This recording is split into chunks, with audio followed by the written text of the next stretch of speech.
एका बाजूला प्रेम, दुसऱ्या बाजूला माफियाचं रक्तरंजित साम्राज्य. राजवीरने श्रीनिकाला वाचवण्यासाठी सर्वस्व पणाला लावले, पण दत्ताजी नाईकने असा आता डाव टाकलाय ज्यातून सुटणं जवळपास अशक्य आहे. श्रीनिका खरंच सुरक्षित आहे का? चला ऐकूया राजवीर मल्होत्रा भाग 29. नमस्कार, तुम्ही ऐकत आहात चैत्राली यमकर यांची कथा राजवीर मल्होत्रा भाग. मुंबईच्या गुन्हेगारी जगात नाईक हे नाव ऐकलं की भल्याभल्यांना घाम फुटायचा. दत्ताजी नाईक, ज्याने गेल्या 3 दशकांपासून मुंबईवर राज्य केलं होतं. राजवीरनं काल रात्री त्याच्या गोदामांना आग लावून थेट दत्ताजीच्या सिंहासनाला हात घातला होता. आता हा संघर्ष केवळ राजवीर आणि गजूभाईपुरता उरला नव्हता, तर तो नाईकाच्या अस्तित्वाचा प्रश्न बनला होता. दक्षिण मुंबईतील एका जुन्या वाड्यात दत्ताजी नाईक बसला होता. हा वाडा म्हणजे गुन्हेगारीचं मुख्य केंद्र होतं. समोर गज्जूभाई उभा होता. गज्जूभाईच्या चेहऱ्यावर आजही तोच करारी बाणा होता, पण दत्ताजीसमोर तो नतमस्तक होता.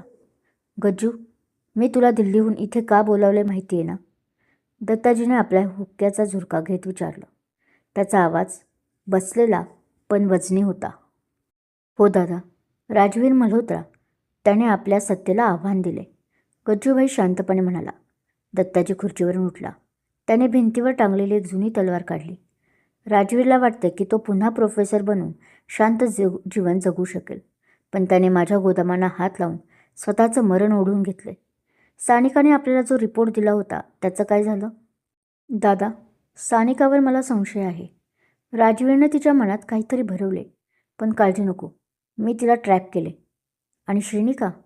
ती आता राजवीरच्या सेफ हाऊसमध्ये आहे, गज्जूभाईनं माहिती दिली. दत्ताजी नाईक हसला, पण त्या हसण्यात केवळ विष होतं. राजवीरला मारणं सोपं आहे गज्जू, पण त्याला तडफवून मारण्यात जास्त मजा आहे. त्याची ती बायको श्रीनिका, तिच्या पोटात नाईकांच्या शत्रूचं बीज वाढतंय. ते बीज जन्माला येण्यापूर्वीच मला संपवायचं आहे. जा आणि तिला घेऊन ये. जिवंत हवी आहे मला ती. तिकडे राजवीरच्या सेफ हाऊसमध्ये खिडकीतून येणारा प्रकाश श्रीनिकाच्या चेहऱ्यावर पडला होता. ती रात्रभर झोपली नव्हती. बघता बघता आता तिला 5वा महिना लागला होता. 5व्या महिन्यातलं ते गोड ओझं आणि राजवीरने दिलेली वागणूक यामुळे ती शारीरिक आणि मानसिकदृष्ट्या कोलमडली होती. तिने हळूच बेडवरून पाय खाली उतरवले. तिला चक्कर येत होती. तिने भिंतीचा आधार घेतला. राजवीर तिथंच दारात उभा होता. त्याच्या हातात दुधाचा ग्लास होता. श्री, हे दूध घे आणि औषधं खा. तुला अशक्तपणा जाणवतोय, राजवीरने पुढे येत म्हटलं. श्रीनिकाने त्याच्याकडे पाहिलंही नाही. तिने आपला हात बाजूला केला. मला तुमच्या कोणत्याही उपकाराची गरज नाही आहे. ज्या माणसाला माझ्या चारित्र्याची किंमत नाही त्याने माझ्या आरोग्याची काळजी करण्याचे नाटक करू नये. श्री, तू पुन्हा तेच बोलतेस. मी तुला सांगितलं होतं ना, ते सगळं दत्ताजी नाईकच्या माणसांना फसवण्यासाठी होतं, राजवीरने अगतिकने समजावलं. दत्ताजी नाईक कोण आहे याच्याशी मला देणं घेणं नाही राजजी, पण त्या कॉलेजच्या ऑडिटोरियममध्ये तुम्ही जे शब्द उच्चारले ते माझ्या काळजाला आरपार टोचले. तुम्ही मला कॅरेक्टरलेस म्हटलं. एका आईला तिच्या बाळाचा बाप कोण आहे हे जगासमोर विचारलं. हे पाप तुम्ही कसं धुणार? श्रीनिकाचे डोळे भरून आले. राजवीर काहीच बोलू शकला नाही. त्याला माहीत होतं त्याने जे केलं ते श्रीनिकाला वाचवण्यासाठी होतं, पण त्या शब्दांची धार कोणत्याही तलवारीपेक्षा जास्त होती. तो शांतपणे तिथून बाहेर पडला. रोहित हॉलमध्ये बसून लॅपटॉपवर काहीतरी चेक करत होता. राजवीर त्याच्याजवळ आला. रोहित, काय स्टेटस आहे? राजवीरनं विचारलं. सर, सानिकाचा फोन ट्रॅक होतोय. ती दत्ताजीच्या वाड्याच्या आसपास दिसते. मला वाटतंय ती धोक्यात आहे. आणि दुसरी गोष्ट, आपल्या घराच्या बाहेर 2 काळ्या गाड्या सकाळपासून घिरट्या घालतायत. गज्जूभाईचे लोक आपल्याला घेरतायत, रोहितनं सावध केलं. राजवीरने खिडकीच्या पडद्याआडून बाहेर वाहिलं. 2 संशयास्पद गाड्या गल्लीच्या कोपऱ्यावर उभ्या होत्या. गजूबाईने इतक्या लवकर आपला माग काढला, हे कसं शक्य आहे? राजवीरच्या डोक्यात लख्ख प्रकाश पडला. त्याने श्रीनिकाच्या खोलीकडे धाव घेतली. त्याने तिची बॅग उघडली आणि सगळं सामान बाहेर फेकायला सुरुवात केली. काय करताय तुम्ही? वेडे झालात का? श्रीनिका ओरडली. राजवीरनं उत्तर दिलं नाही. त्याने तिच्या एका जुन्या कुर्तीच्या कॉलरमध्ये हात घातला. तिथे त्याला एक लहानसा तांदळाच्या दाण्या एवढा ट्रॅकर सापडला. सानिकाने हे काम आधीच करून ठेवलं होतं.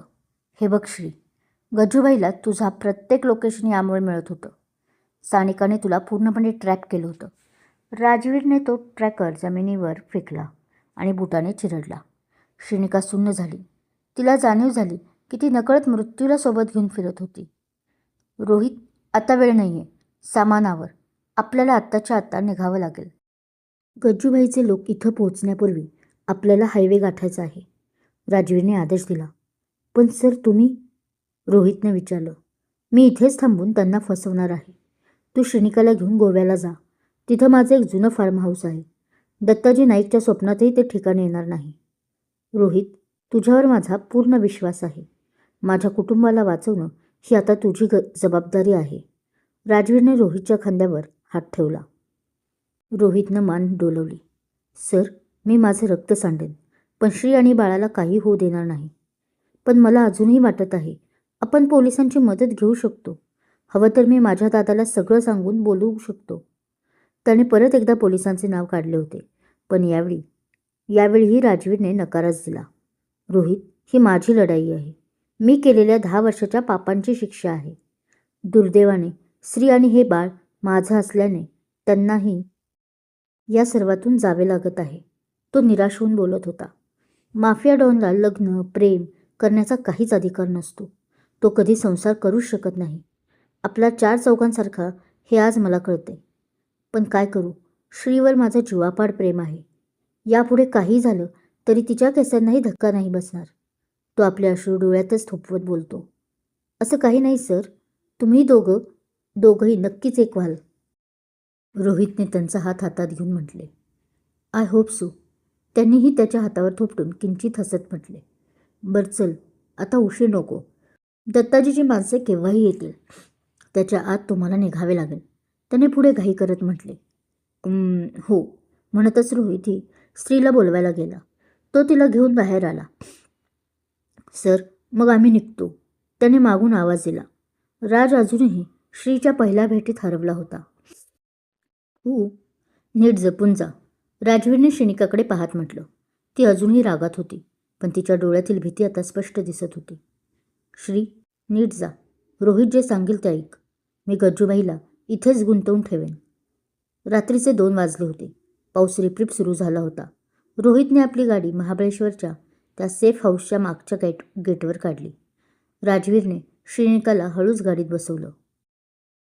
काळजी घे, राजवीर एवढंच बोलू शकला आणि गाडी अंधारात गायब झाली.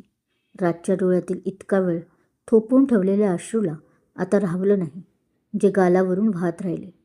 श्री, काळजी घे, त्याने हात हलवत थरथरत्या आवाजात म्हटलं. पण गजूभाई हा दत्ताजी नाईकांचा उजवा हात उगीच नव्हता.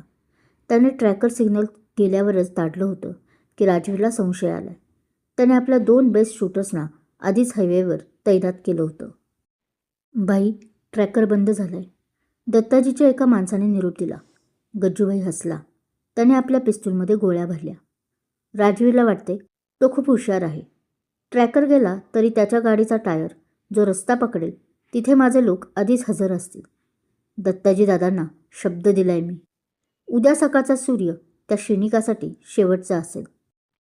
राजवीरला वाटते त्याने श्रीनिकाला सुरक्षित पाठवले, पण गजूभाईने आधीच हायवेवर मृत्यूचा सापळा रचला आहे. पुढच्या भागात श्रीनिका आणि तिच्या पोटात वाढणारा बाळ वाचेल का, की राजवीरच्या आयुष्यातील सर्वात मोठा धक्का त्याची वाट पाहतोय? हे जाणून घेण्यासाठी नक्की ऐका राजवीर मल्होत्रा भाग 30. व्हिडिओ आवडला असेल तर लाईक करा, चॅनलला सबस्क्राईब करा आणि बेल आयकॉन दाबायला विसरू नका. मी आहे चैत्राली यमकर. भेटूया पुढच्या भागात. धन्यवाद.